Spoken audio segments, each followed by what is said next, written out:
Welcome to Full Measure. I'm Sharyl Attkisson. One of the most important outstanding questions about coronavirus is how many of us had it but never knew it. The answer will reveal for the first time how deadly COVID-19 really is, and it'll help us evaluate the drastic measures taken to close down much of society. Today we get the inside track on one of the earliest studies now underway to get at the information. And you said you haven't really taken a day off since mid-March? No, not since, I guess, the shelter-in-place order and a couple of days before that. I think this is the most important thing I'm ever going to work on. Jay Bhattacharya is a doctor, economist, and professor of medicine at Stanford University in California. While much of the world was clamoring for tests to see who was sick with coronavirus, he began wondering how many people had already had silent cases and recovered.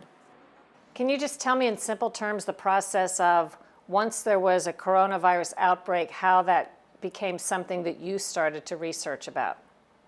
I figured, okay, if they're just checking for people with the virus, they're going to be missing people who had the infection and were cured, or just they cleared the virus as if it were a cold. I mean, not everybody goes to the ICU or dies from it. And what I noticed was most of the discussions around that ignored that fact. But people who have that, they have evidence of that in their blood. There's antibodies you produce that might protect you from it. To me, that was the first order question. As soon as I started seeing the data, I thought, okay, how many people are there like this? To answer that question, he put together a landmark study in 3 short weeks. All he needed were thousands of antibody tests from the only country making them at the time, China. 2.5 weeks ago, he and his team got the tests. They began collecting blood from thousands of Californians at grocery stores in Santa Clara. Can you describe just briefly what the parameters of the test are? What exactly are you doing? Basically, it's a finger prick test. You do a little finger prick, and then volunteer folks in the labs here offer to actually run the test for us. The results could produce the first true coronavirus death rate, the number who have died among all those who had coronavirus, even those who had no symptoms. Until now, many have presented the public with much higher inaccurate death rates calculated by deaths among only sick patients who tested positive. So it looks like the curves they were showing us that said stuff like 0 cases in March, well, there probably were cases, we just hadn't tested them. We are making incredibly consequential policy decisions on the basis of almost no relevant evidence.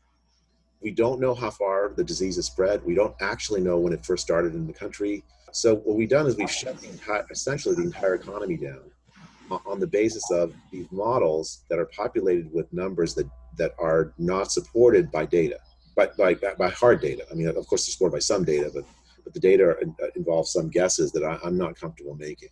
Are you a coronavirus doubter? Are you somebody who is trying to deny the coronavirus? No, I'm not a doubter. It's a very serious illness, and it's obviously, as I said, the most important epidemiological event in my lifetime. I don't think I'm a doubter. The question is, what is it? What I want to know is, what is it really? What is this epidemic about? What are the parameters of it? That's what I've been focused on. Dr. Bhattacharya says soon, accurate individual antibody tests given by your doctors will help determine who can go back to work with minimal risk of getting infected again or spreading coronavirus to others.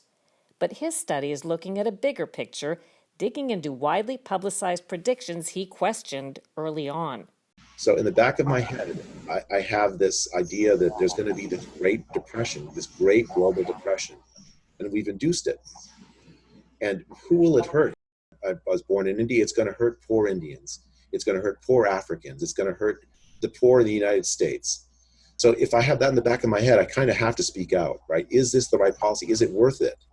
Well, it may be worth it if the disease models are right and there's tens and millions of people are going to die, or millions and millions of people are going to die from the coronavirus. Yeah, maybe it's worth it. But if that's not right, then we have, I think, the certainty of huge numbers of people, their lives irreparably damaged by this policy that I think we have to consider.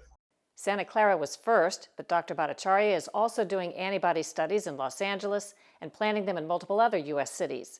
Meantime, dozens of companies are seeking FDA approval for antibody tests to be given to individual Americans, in part to find out who's safe to go back to work.